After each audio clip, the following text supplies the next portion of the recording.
Hey guys, it's Christian from Lost in Discovery, and today we are talking about Before They Are Hanged by Joe Abercrombie. This is the second book in the First Law Trilogy, but if you have not read the first one, it's all good. You can watch this video. This is going to be a spoiler-free review. If you'd like to see my review on the first one, I'll link that up above. Now, when I say spoiler-free, I might give a sense of where the plot's going very vaguely, and you might get a sense of where a couple of the characters are, but I'm not spoiling any major plot points or any big moments. It's going to be very vague. When I look for reviews, if they mention a couple things here and there that aren't too much, that's fine by me, so I hope that's fine by you too.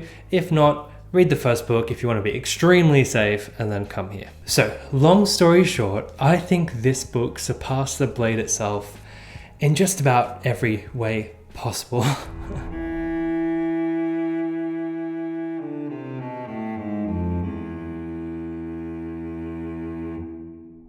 In The Blade itself, we got introduced to the characters and the world, but what really carried it was the characters. A lot of time when you get into fantasy, there's all these weird names, all these locations, and you're just like, what is happening? And there was a bit of that in The Blade itself.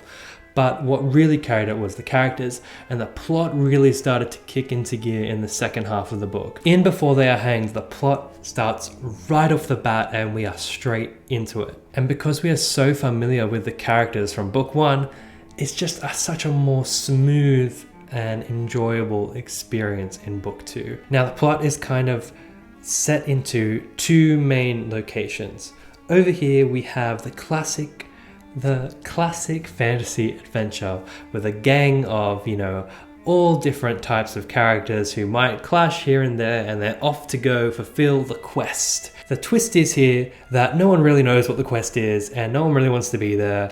And it's kind of like if Frodo was with the gang carrying the ring to Mordor, but everyone's an asshole and they don't know why they're doing it. So we have that side. And then we have this side where we have Glotka, and Glotka's off on his own. He's the Inquisitor who tortures people for information.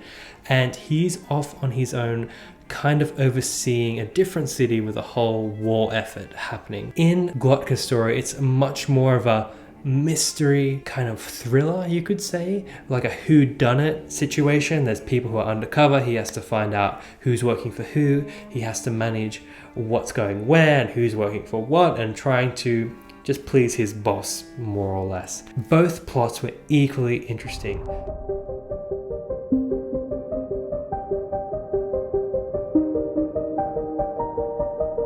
As well as these two main plots, I'm using my hands probably too much right now, but as well as these main two plots, we also have the side characters.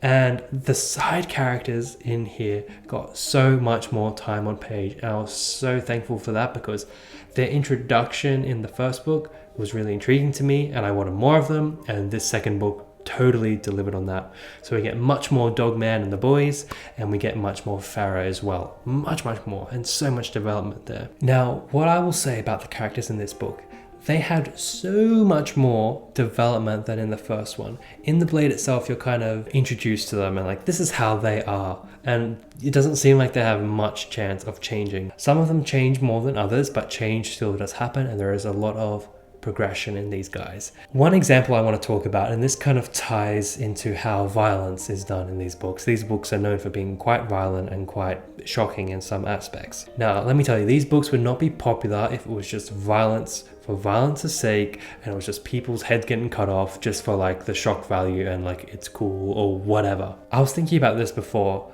The really violent moments in this book, 99% of them, are really tied to character progression and character moments that really change who these people are. Maybe Glotka to a lesser extent. It's more like when Glotka isn't being violent that he's getting character progression, but that's a whole other story. For example, I'll mention this scene, and it's not really any big spoilers. It's like a tiny little moment. If I won't mention any names, if you want to skip that, I'll put a little thing so you can skip it. But there is a moment where one character bites off someone else's nose. Yeah, I know, it's extremely violent, but it wasn't just like, oh, he bit off his nose, cool, gory moment.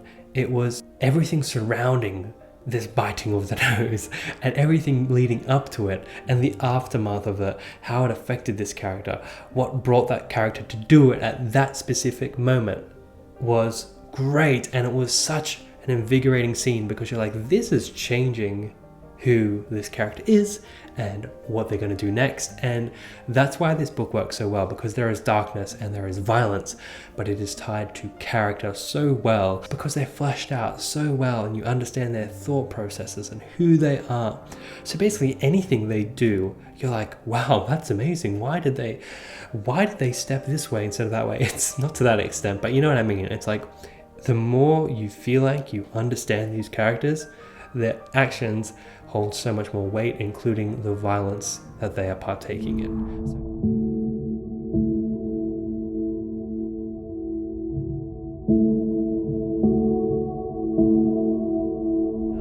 When you were jumping between these characters, I was never at a point where I was like, ugh, I'm bored of this guy, I want to go to that guy. It was like, oh, I love this guy, I don't want this chapter to end. Oh, but now I'm with this guy I love. And oh, I'm with this girl, she's great, she's the best. And it was just getting pulled between all my best evil friends and just enjoying how awful they are and just having a great time following their story. Now, this book had a much more political focus and it was fantastic. It had so much to say about the class system, about slavery, about getting brought into wars that mean nothing really, and just like innocents being slaughtered for being just pawns in the game of the upper class and royal class.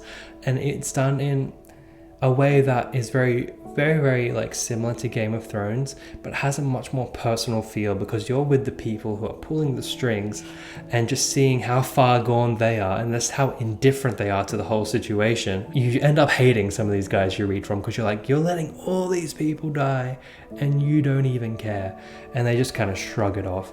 But it's done so well that you can't stop bloody reading it. You kind of love to hate these characters. In the same way, they're still so damn endearing. It's such like, I love this guy, but God, isn't he the worst? One thing that I really like about this book is even though it's such a personally focused book, there is clearly background plots happening and there are clearly characters where you're like, hey, you're up to something, and hey, you're probably part of a conspiracy theory. And it's so intriguing to start to see how all those dots and all those plot points are going to come together in book 3. And something I didn't really expect to see in this story done so well was actually romance kind of scenes and how that progressed through the story. The way some of the romance scenes and love stories progressed in this story were so funny and so damn interesting to follow.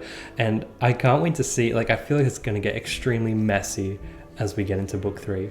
But look, overall, this book was fantastic. It topped The Blade itself in every way for me. I thought the plot really picked up and was so much more improved from The Blade itself. The characters had more of a chance to shine because they were bouncing off each other constantly, and all the plot lines are starting to build to this giant conflict that I feel is happening. So yeah, those are my thoughts on Before They Are Hanged. Now, the plan is that we're going to do a live stream after I finish book 3, and hopefully you've read them as well, where we can all talk about what we enjoyed about this series and talk full spoilers. So stick around for that. I hope you guys jump into the series if you have not already, and let me know what you thought about Before They Are Hanged in the comments. Thank you all so much for watching. This has been Christian from Lost in Discovery, and I'll see you guys all in the next video.